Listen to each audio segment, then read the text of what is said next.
Question 11. Do you know how severe depletion of the Antarctic ozone layer in atmosphere? Answer. Severe depletion of the Antarctic ozone layer was first observed in the early 1980s. Antarctic ozone depletion is seasonal, occurring primarily in late winter and early spring, August to November. Peak depletion occurs in early October when ozone is often completely destroyed over a range of altitudes, reducing overhead total ozone by as much as 2/3 at some locations. This severe depletion creates the ozone hole in images of Antarctic total ozone made from space. In most years, the maximum area of the ozone hole far exceeds the size of the Antarctic continent. Question 12. Tell me, is there any depletion of the Arctic ozone layer in atmosphere? Answer. Yes. Significant depletion of the Arctic ozone layer now occurs in some years in the late winter/early spring period, January to April. However, the maximum depletion is less severe than that observed in the Antarctic and is more variable from year to year. A large and recurrent ozone hole, as found in the Antarctic stratosphere, does not occur in the Arctic. Question 13. Do you know that how much large depletion of the global ozone layer is in atmosphere? Answer. The ozone layer has been depleted gradually since 1980 and now is about an average of 4% lower over the globe. The average depletion exceeds the natural variability of the ozone layer. The ozone loss is very small near the equator and increases with latitude toward the poles. The larger polar depletion is primarily a result of the late winter/early spring ozone destruction that occurs there each year.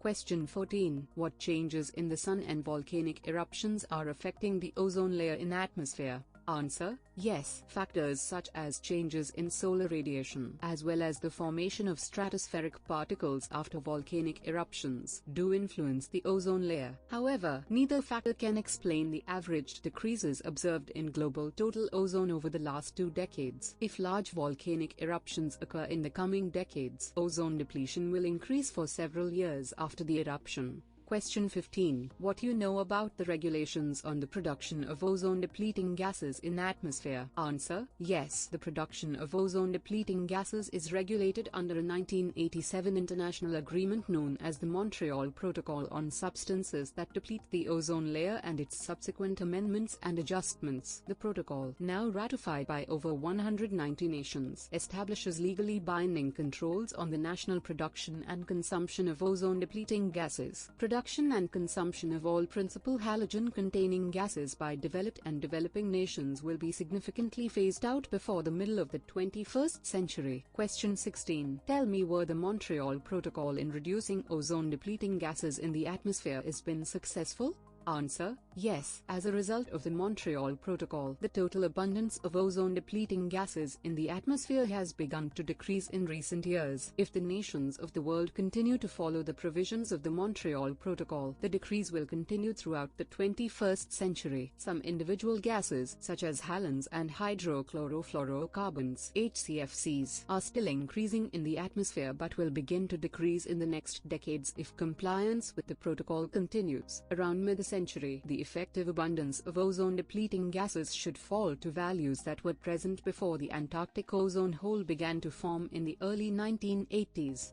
Question 17. Tell me, does the depletion of ozone layer increase ground-level ultraviolet radiation? Answer. Yes. Ultraviolet radiation at Earth's surface increases as the amount of overhead total ozone decreases because ozone absorbs ultraviolet radiation from the sun. Measurements by ground-based instruments and estimates made using satellite data have confirmed that surface ultraviolet radiation has increased in regions where ozone depletion is observed. Question 18. What is the principal cause of climate change in atmosphere? Answer. No. Ozone depletion itself is not the principal cause of climate change.